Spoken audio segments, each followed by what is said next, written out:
Xui sẽ đây cha bằng ngó nè tất kỳ lụa tinh cây bánh nè bông pi cái đó bay mi cháu chỉ riêng cả chỉ rồi xài củ bọc cho mà mến bông sáp nè bông thì tốt nè kho mà đai nè mày nghi đi lùi tinh nhé nè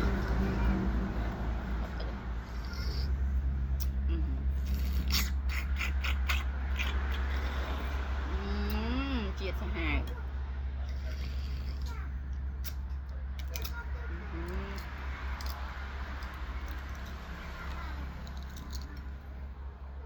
pi cọp nước bà nè bông bông tôi nhầm trơnไปออกลุยtrơn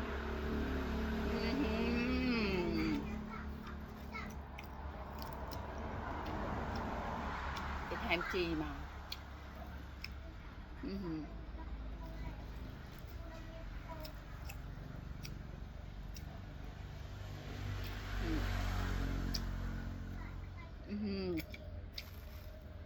ngan bên cây vậy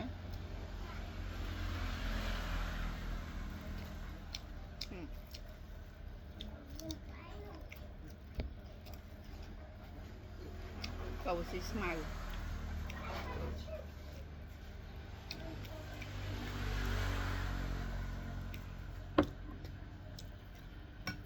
mua em mọi người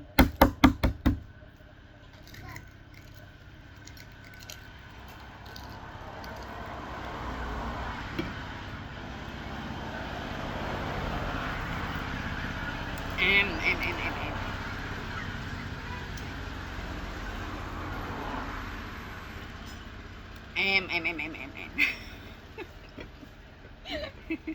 ở đây nè bị cỡ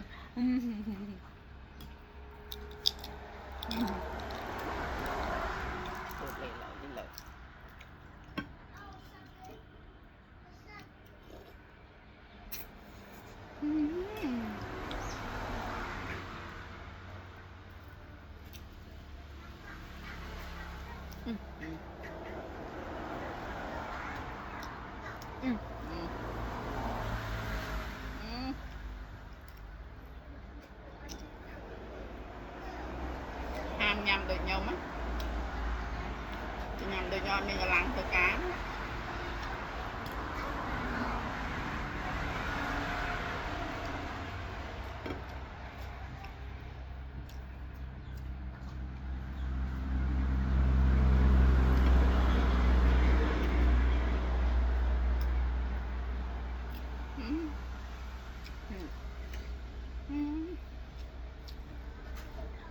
ngành Việt Nam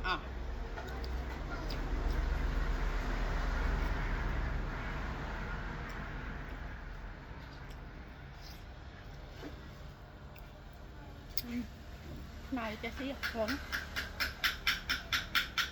bạn nơi tập bài bạn ấy nhầm tiền